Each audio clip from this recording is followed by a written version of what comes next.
Good morning. आज हम discuss करेंगे मोल कॉन्सेप्ट का अपना new topic law of chemical combination. इसमें हम दो लॉ डिस्कस करेंगे, एवोगैड्रो लॉ एंड गैर-लुसायक लॉ। तो पहले हम देखते हैं एवोगैड्रो लॉ क्या होता है। एवोगैड्रो लॉ बेटा ये कहता है कि at same temperature and pressure the volume of any gas is directly proportional to the number of moles और मॉलिक्यूल्स ऑफ दैट गैस। देखिए यहाँ लिख के मैंने दे दिया आपको कि at same temperature and pressure equal volume of all the gases have equal number of molecules और मोल्स। तो क्या दिखा रहा है कि वॉल्यूम ऑफ गैस प्रोपोर्शनल किसके हो रहा है, नंबर ऑफ मोल्स या मॉलिक्यूल्स के। ये एवोगैड्रो लॉ का स्टेटमेंट है। ये क्लियर और अच्छे से हो जाता है। इसमें हम न्यूमेरिकल सॉल्व करते हैं, जिसका न्यूमेरिकल सॉल्व करके देखते हैं। तो यहाँ न्यूमेरिकल दिखाया गया है, hydrogen and chlorine combine to form HCl gas. If 1 liter of hydrogen combined with 1 liter of chlorine to produce 2 liters of HCl. Calculate the number of HCl molecules formed from 10 to power 20 molecules of hydrogen. ये बड़ा numerical दिया गया है।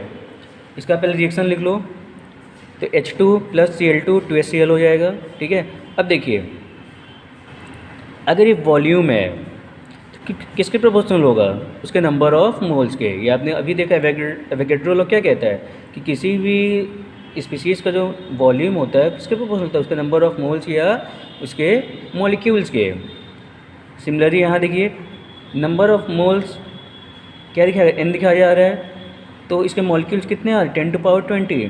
तो किसके proportional हो जाएगा ये, अगेन फिर से वॉल्यूम किसके प्रोपोर्शनल है, फिर से n देखेंगे तो n क्या दिखाता है, नंबर ऑफ, क्या दिखाएगा ये, नंबर ऑफ मॉलिक्यूल्स। ठीक है, यानी बेटा ये कह सकते हैं जब 10 to power 20 मॉलिक्यूल्स इसके हैं तो 10 to power 20 मॉलिक्यूल्स इसके भी होंगे। और फिर इसमें क्या होगा, ऑलरेडी पहले कितना था, ये 2 लीटर था, वॉल्यूम भी कितना है 2 मोल, वॉल्यूम कितना 2 लीटर, मोल कितना है 2n आया। और फिर देखिए यहाँ से तो जो भी है उसके सब प्रोपोर्शनल में आ रहा है, तो ये भी तो टोटल वॉल्यूम कितना हो जाएगा फिर 2 × 10 to power 20 मॉलिक्यूल। ठीक है, ये आपको ठीक है। तो देखिए तो इसके नंबर ऑफ मॉलिक्यूल टोटल कितने आएंगे 2 × 10 to power 20 मॉलिक्यूल। इसका बेटा ये मतलब है कि जब हम 10 to power 20 molecules of hydrogen लेंगे तो वहाँ पे आपका 2 × 10 to power 20 मॉलिक्यूल्स किसके बन जाएंगे, आपके HCl के। बाकी इसमें बेटा कोई प्रॉब्लम होती है तो अभी स्कूल खुलने में डिस्कस करते हैं, आप तो प्रैक्टिस करिएगा। आगे हम देखते हैं एप्लीकेशंस ऑफ एवोगैड्रो लॉ। इसका बेटा पहला एप्लीकेशन है determination of atomicity of elementary gases. ठीक है, किसी भी गैस का हम एटॉमिसिटी कैसे फाइंड आउट कर सकते हैं। पहली बात तो एटॉमिसिटी क्या होती है, इसका बेटा सिंपल सा मतलब होता है the number of atom present in one molecule of the substance. इन किसी भी एक मॉलिक्यूल में कितने नंबर ऑफ एटम्स होते हैं वही आप उसे क्या कहते हो, एटॉमिसिटी। अब एटॉमिसिटी की बात करते हैं, आपके मोनोटॉमिक हो सकते हैं, डायटॉमिक हो सकता है, ट्राइटॉमिक हो सकता है, टेट्राटॉमिक हो सकता है एंड ऑक्टाटॉमिक भी हो सकता है। अब ये मोनोटॉमिक का मतलब उसमें सिर्फ और सिर्फ एक एटम होगा। डायटॉमिक की बात करेंगे तो 2 एटम्स होंगे, जैसे ऑक्सीजन मॉलिक्यूल है तो 2 एटम्स होंगे, H2 मॉलिक्यूल है 2 एटम होंगे। ट्राइटॉमिक की बात करेंगे तो यहाँ पे कितने एटम्स हो जाएंगे, 3 एटम्स हो जाएंगे। टेट्राटॉमिक की बात करेंगे तो 4 एटम्स हो जाएंगे और ऑक्टाटॉमिक की बात करेंगे कुल 8 एटम्स हो जाएंगे। इसका फॉर्मूला दिखाया गया, किसी का भी आप एटॉमिसिटी कैलकुलेट कर सकते हैं। एटॉमिसिटी इक्वल क्या दे रहा है ना, molecular weight upon atomic wait. इस पर एक न्यूमेरिकल हम करके देखते हैं सॉल्व करके। देखिए न्यूमेरिकल क्या कह रहा है, element X has a molecular weight 48 gram, 1 atom of element X have atomic weight 16, then find its atomicity. Easy है, आपको क्या दिया गया है, मॉलिक्यूलर वेट दिया गया है कितना 48 ग्राम है, और एक एटम की एटॉमिक वेट कितना दे रहा है 16। ठीक है, आपको क्या निकालना है, एटॉमिसिटी। फॉर्मूला लगाइए, एटॉमिसिटी इक्वल टू क्या होता है, molecular weight upon atomic weight. Atomicity equal to क्या होगा, molecular weight upon atomic weight कितना आ जाएगा 3, यानी आपको जो भी X है उसकी एटॉमिसिटी कितनी आ जाएगी 3 आ जाएगी। ऐसे बुक्स आपके और भी होंगे, ऐसे न्यूमेरिकल्स बुक्स में और दिए गए हैं, उसको सॉल्व करिएगा। अगले देखते हैं relation between molecular weight and vapour density. बहुत इंपॉर्टेंट बड़ा फार्मूला ये है, इस पर न्यूमेरिकल्स हर बार पूछे जाते हैं, ध्यान रखिएगा। तो जो इसका डेरिवेशन आपको नहीं जानना है, तो जो मॉलिक्यूलर वेट होता है क्या होता है 2 × वेपर डेंसिटी, एक सिंपल सा फॉर्मूला होता है। ठीक है, इस पर न्यूमेरिकल देखिए क्या दे रहा है, calculate the vapour density of the propane, यानी क्या होता है प्रोपेन का वेपर डेंसिटी कितना होगा। अब देखिए आप इसका पहले प्रोपीन क्या निकाल लेंगे, मॉलिकुलर वेट। तो बेटा मॉलिकुलर वेट निकाल सब लोग जानते हैं 44 ग्राम आएगा। क्या निकालना है, वेपर डेंसिटी। तो फॉर्मूला लगाएंगे, मॉलिकुलर वेट इक्वल टू क्या हो जाएगा 2 into vapour density. Vapour density equal to क्या हो जाएगा, मॉलिकुलर वेट अपॉन 2। आप इसको जैसे ही सॉल्व करेंगे 44/2 कितना आ जाएगा लगभग ये 22 ग्राम्स। इतना बेटा आपको जानना था एवोगैड्रो लॉ में। इसके आप न्यूमेरिकल सॉल्व करिएगा बुक से, न्यूमेरिकल पूछे जाते हैं। बाकी कोई प्रॉब्लम होती है उसको हम स्कूल खुलने पे डिस्कस करेंगे क्लास में फिर। अब देखिए अगला लॉ आपको दे रहा है गे-लुसैक लॉ। ये इसके गे-लुसैक लॉ क्या होता है, according to this law the volume of gaseous substances that are consumed and produced in a chemical reactions are in the ratio of small whole numbers. यानी आपको जो भी उसमें रिएक्टेंट आप प्रोडक्ट ले रहे हो, ठीक है, और वो सब किस में होने चाहिए, गैसियस मॉलिक्यूल्स में होने चाहिए। यानी आपके जो भी गैसियस रिएक्टेंट या प्रोडक्ट हैं, ठीक है, और किसी भी केमिकल रिएक्शन कितना बनेगा, कितना कंज्यूम होगा, सब क्या होते हैं एक सिंपल से होल नंबर के रेशियो में होते हैं। इसी क्या कहते हैं आप, गे-लुसैक लॉ कहता है, ठीक है।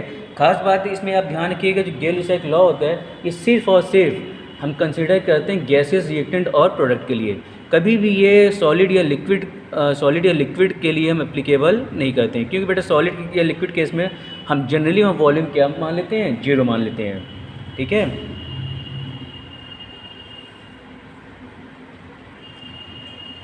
इसमें हम कुछ न्यूमेरिकल करके देखते हैं, इजी हो जाएगा आपके लिए। तो एक न्यूमेरिकल यहाँ बेटा दिखाया जा रहा है 300 centimetre cube of oxygen react with 500 ml of nitrogen monoxide, calculate the composition of resulting gaseous mixture, ठीक है।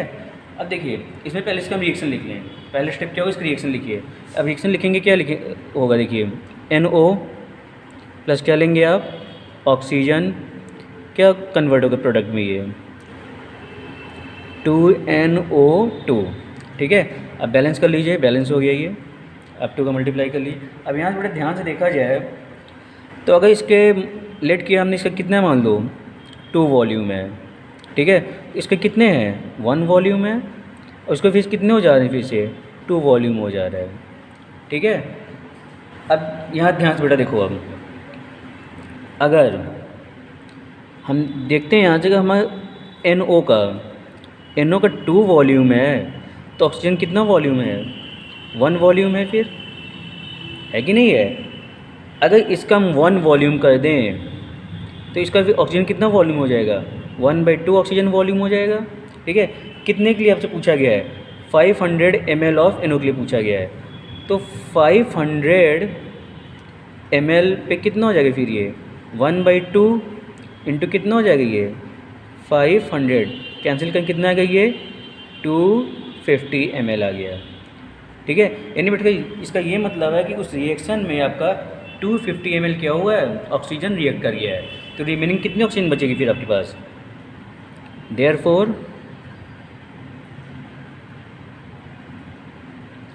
रिमेनिंग ऑक्सीजन कितना हो जाएगा, कितना दिया गया था टोटल 300 माइनस कितना करेंगे आप 250, कितना आ जाएगा फिर ये 50 ml।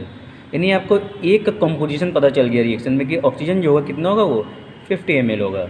अब किसका निकालना है, NO2 का देख लेते हैं यहाँ पे सॉल्व करके कि NO2 कितना कंपोजिशन रिएक्शन में दिया जा रहा है। यही सॉल्व करते हैं, सेम करिए फिर से। अब देखिए यहाँ पे देखा जाए अगर आपका NO का 2 वॉल्यूम है तो NO2 कितने वॉल्यूम है, 2 वॉल्यूम वो भी है। अगर NO का 1 वॉल्यूम कर दिया जाए तो NO2 कितना वॉल्यूम हो जाएगा 2/2। कितने वॉल्यूम पे पूछा गया आपसे, तो 500 ml NO पे कितना होगा ये 2/2 इंटू क्या हो जाएगी ये 500।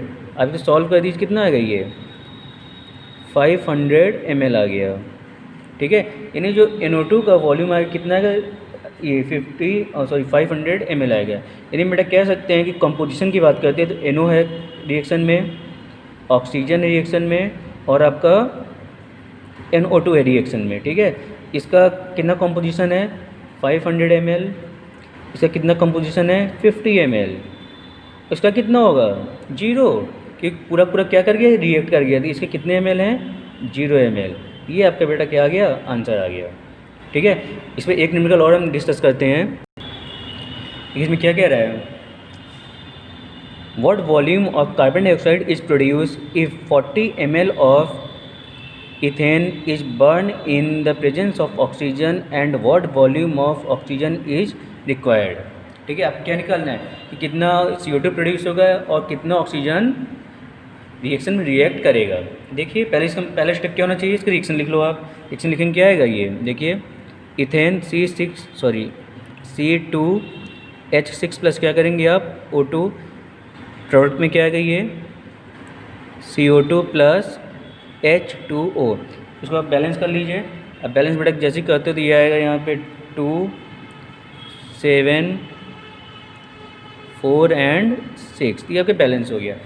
अब इसको हम अगर ध्यान से देखें तो हम कह सकते हैं कि हमारा जब हमारा जब इथेन का 2 वॉल्यूम है तो ऑक्सीजन कितने वॉल्यूम है, इसके कितने वॉल्यूम हो जाएंगे, 7 वॉल्यूम। और यहाँ CO2 कितने वॉल्यूम हो जाएगा, 4 वॉल्यूम, और वाटर का 6 वॉल्यूम। इतना समझ में आ गया।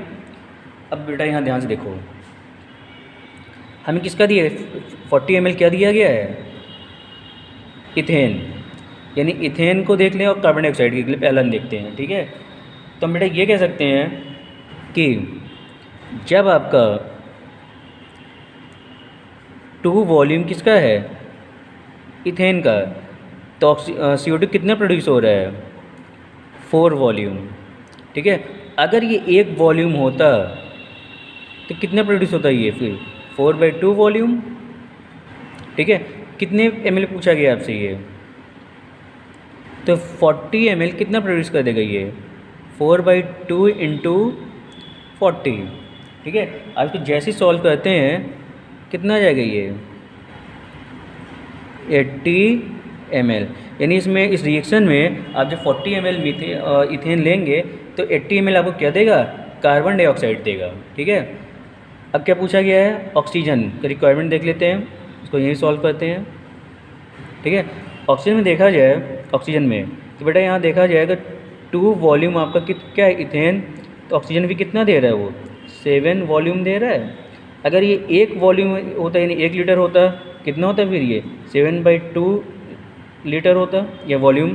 ठीक है, कितने पूछा गया आपसे ये, 40 ml पे कितना हो जाएगा, फिर ये कितना होगा, फिर 7/2 इंटू क्या करेंगे आप 40, आपने सॉल्व किया कितना आ गया, 140 ml of O2।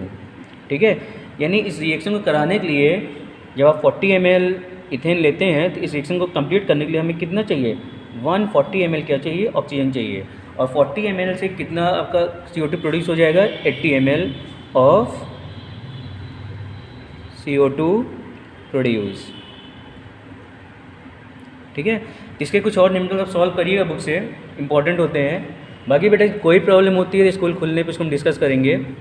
Thank you.